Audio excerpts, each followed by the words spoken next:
Hi, folks. So it's a late hour here, and I'm thinking to put this talk off, but again, it's just there's like an unsettledness, restlessness in me when a talk needs to come out, and I delay it.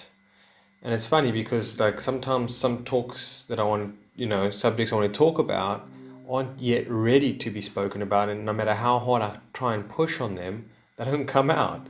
So it seems like these talks, have a life of their own. And maybe it's a thing about timing. Maybe it's just, I'm just more of the medium of the message. It comes through me, and so it's got its own timing and whatever it is. And I'm just a catalyst for it in a way or something or other. So it's a late hour, and I've been trying to maybe think, well, maybe I can do this talk tomorrow, but I don't know. It seems to be just on my heart and on my mind, and something that I suppose needs to be expressed. I think of the movie. Well, this is about the movie Shawshank Redemption. Okay, and there's a quote here by Red, played by Morgan Freeman, and he says, "Andy Dufresne, a man who crawled through 500 yards of shit and came out clean on the other end."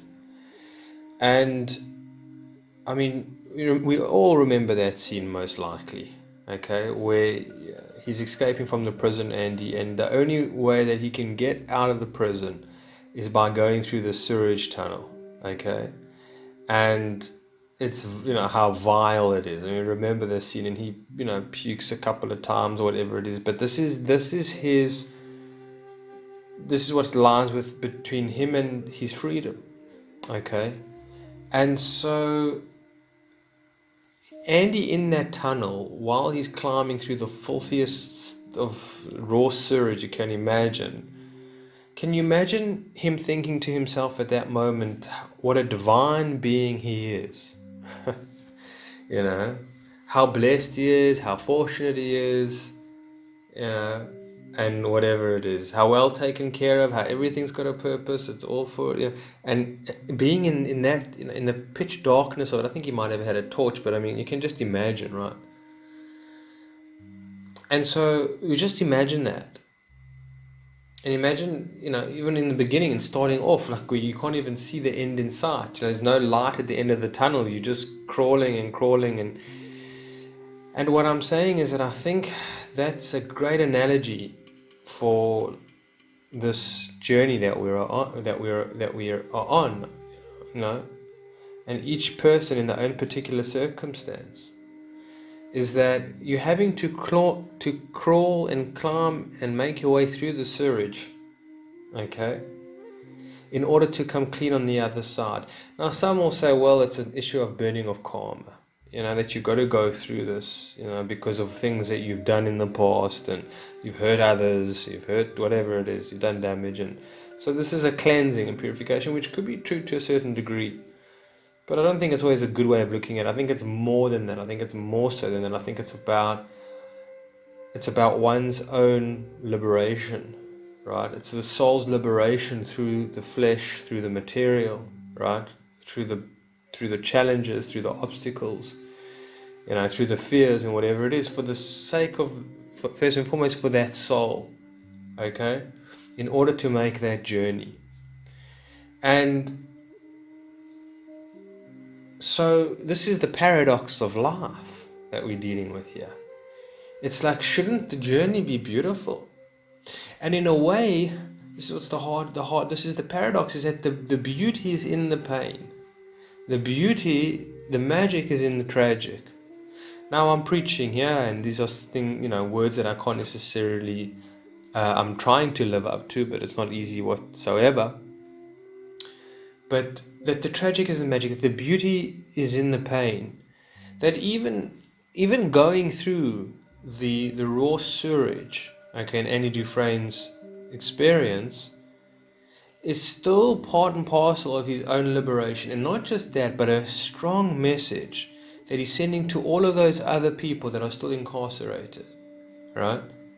That freedom is possible, that hope is possible, that effort, trial, tribulation, whatever it is possible. and must be taken. The road must be taken, no matter how unfavorable it seems, how unrealistic it seems, how far of a possibility it seems. It's just like the acorn, that turns into a tree. These massive trees, hundreds of years old, right? From the acorn's point of view, to become this big tree, solid in the ground, in its roots, can weather all the storm. And whatever it is just seems unlikely and impossible. And so that's what Andy's message is. Even while going through the surgery, if Andy didn't go through all, not only that, but, the years, how many years did he spend, etching away, chipping away at the wall of his cell, okay?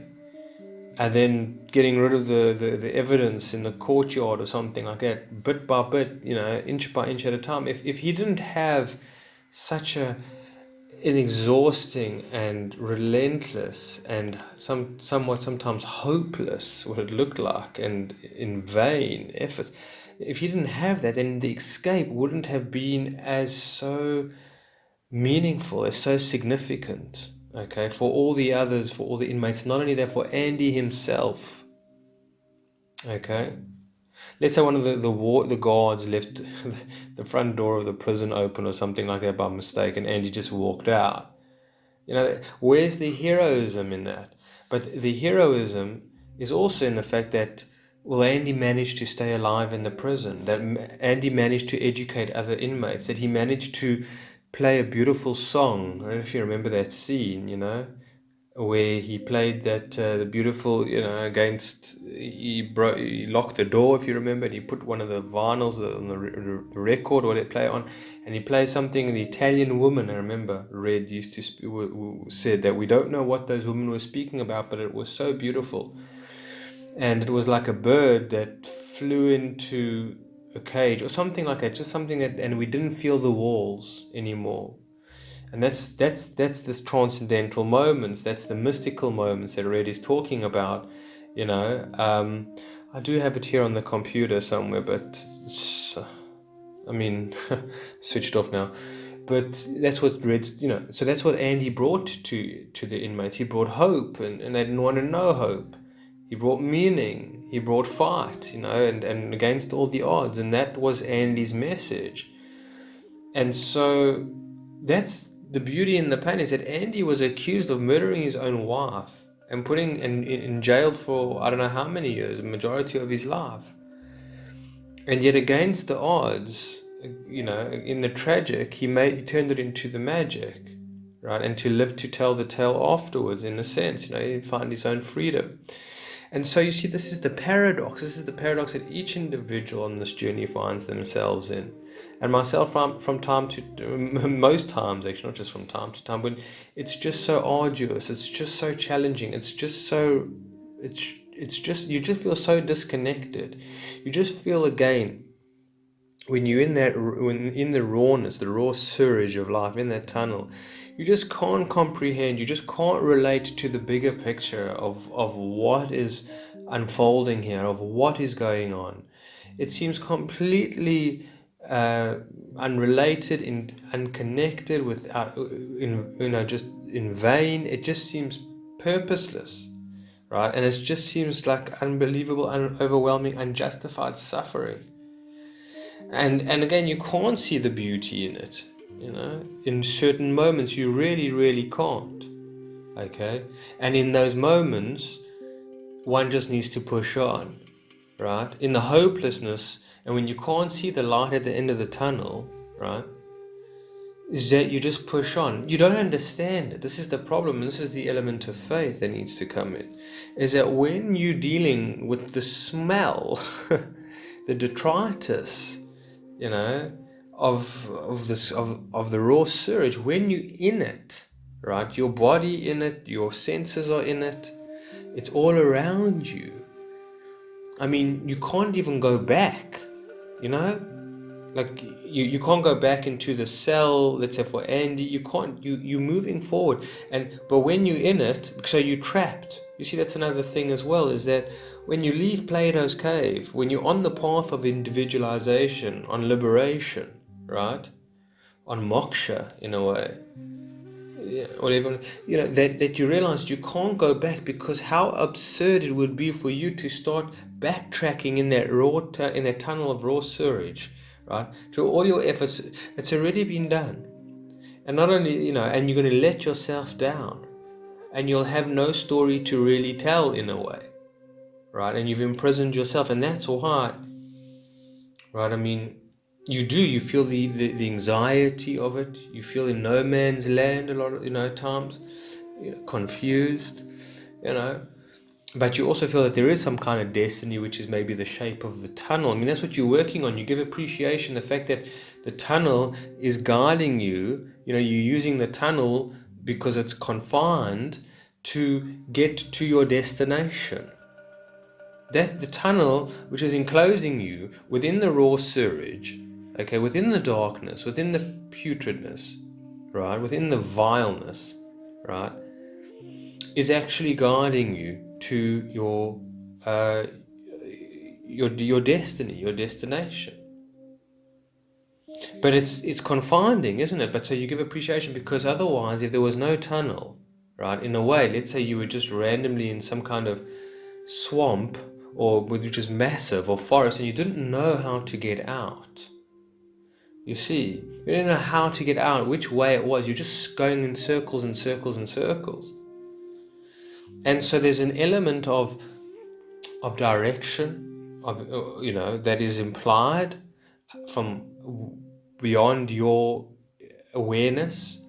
Is direction. I mean, your intention is also, part of the whole. What makes it tick and work is it has to be your intention, but that there are guiding and aiding forces as well, and that there's sometimes, I'm just using as an analogy, but sometimes you're right, there might be a tunnel that heads off in the right or to the left or something like that, and it could get you a bit muddled up or whatever it is, but and that does happen, and it's part of it. But at the same time, I'm saying you're enclosed in something that that if eventually you head in a certain direction, right, which is the direction of truth, which is in the direction of beauty, in the direction of love, of goodness. You see, it's all those higher virtues and higher qualities and higher vibrations of life and existence, right, that you need to be heading towards, because that's the light at the end of the tunnel, right? That's also at the same time what brings the light into the darkness, okay? That's something else, but that's you bringing the light. I mean, Andy, that's what he's doing. He's bringing that light into the darkness by going into the prison, by going to Shawshank, by going into the tunnel, the raw sewage, right? He's bringing his light into the darkness. And so we bring the light into ourselves, into the world. We bring in the mystical moments that we are privileged to have when our hearts are open, when we are centered, when we are present, and we have those mystical moments, those transcendental moments, those high states of conscious moments, in which, however you want to bring them on, by maybe it's just music, by dance, by plant medicines, just types of healing, sun gazing, just watching nature around you, whatever it is, travel, dream states, etc. That you bring the mystical moment. So the mystical moment takes you out of, in a brief way, it takes you out of the confinements of the tunnel, the constraints, the smell, the vileness, the raw sewage states of things, whatever it is, it lifts you up. And you fly like a bird or something or other, like an eagle, let's just say, or whatever it is, right? Not confined to those spaces. And the problem is, you can turn to some kind of substances that which aren't going to be favorable in order to numb you from being in the tunnel at the same time. That's what a lot of people do. Okay.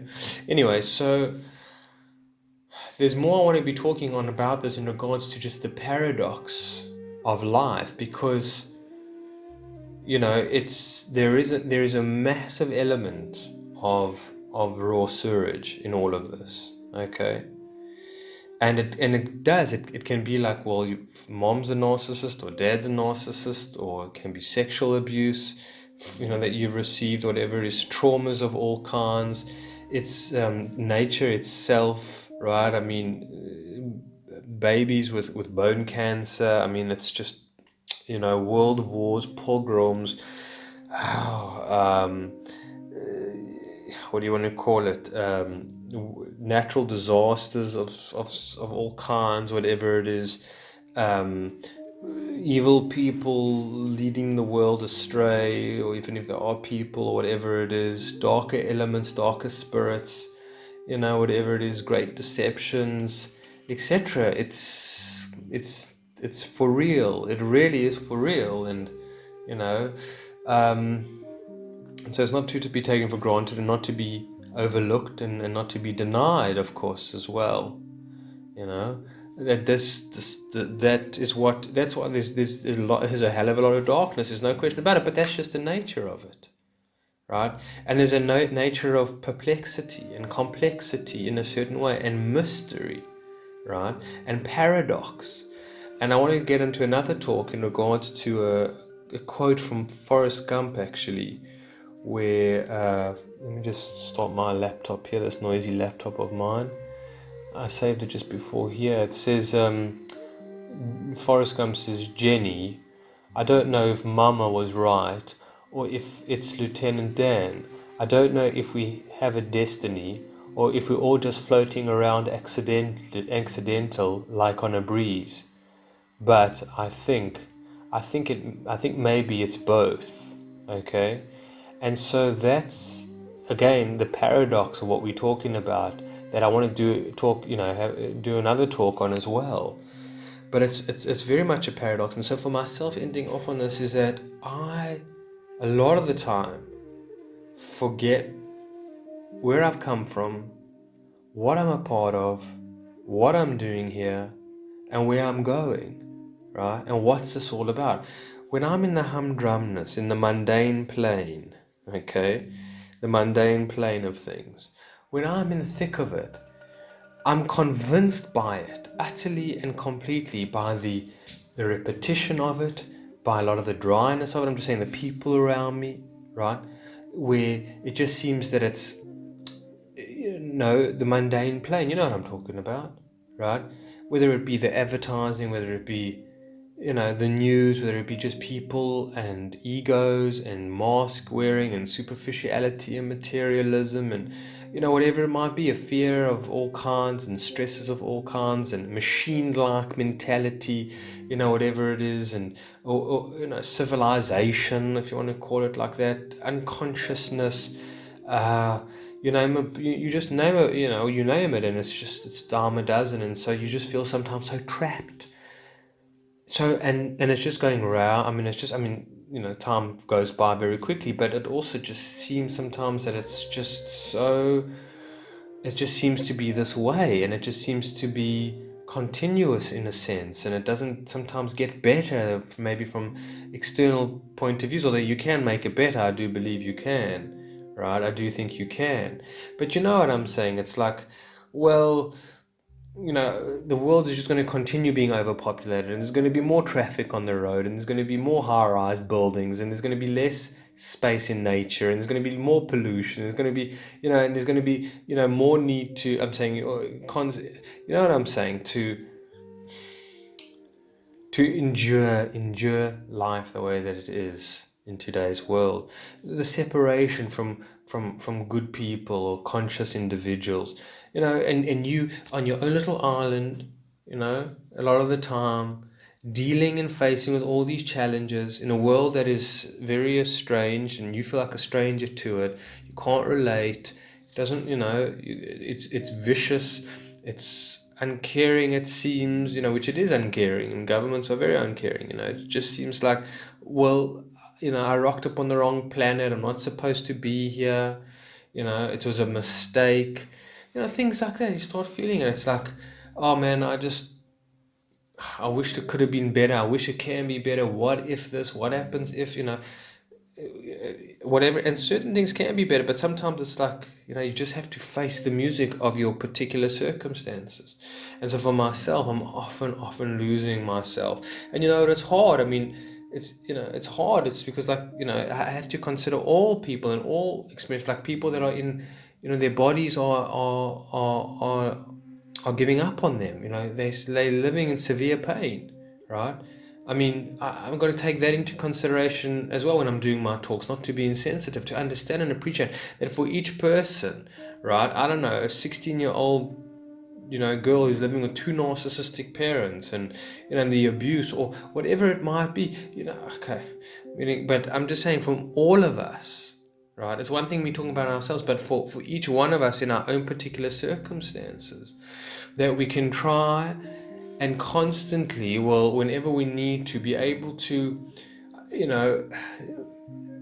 understand the bigger picture, bigger, grander, wider picture, and your own divinity within it, and your own purpose and meaning in it. And again, this is the paradox, because it just seems so unreasonable to assume that there's anything more than this, or that it means anything, or that how divine and special you really are, and how loved you are, and how protected you are. It's like, and how precious it's like, you can't fathom that. You feel victimized, you feel betrayed, you feel abandoned, you feel, whatever it is. I mean, at times you do.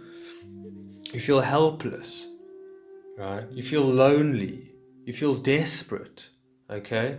And you do. And so in those circumstances, that we push on, we carry on, all right? And we just keep moving forward. And then sometimes, we can't see it. We appreciate that life's a paradox. There seems to be some kind of destiny, but then there's also some kind of randomness, and somewhere in between, this is the talk I want to do next, if it's ready for it. Somewhere in between is a state of mystery, but that still encompasses a phenomenon, right? Something else, which, again, and it's another talk which I'll leave on for now, but I hope I'm making a bit of sense here with this, and I think I'll leave it at that for now, folks. I'll leave it at that for now. Thank you for listening and for taking part. We'll chat soon.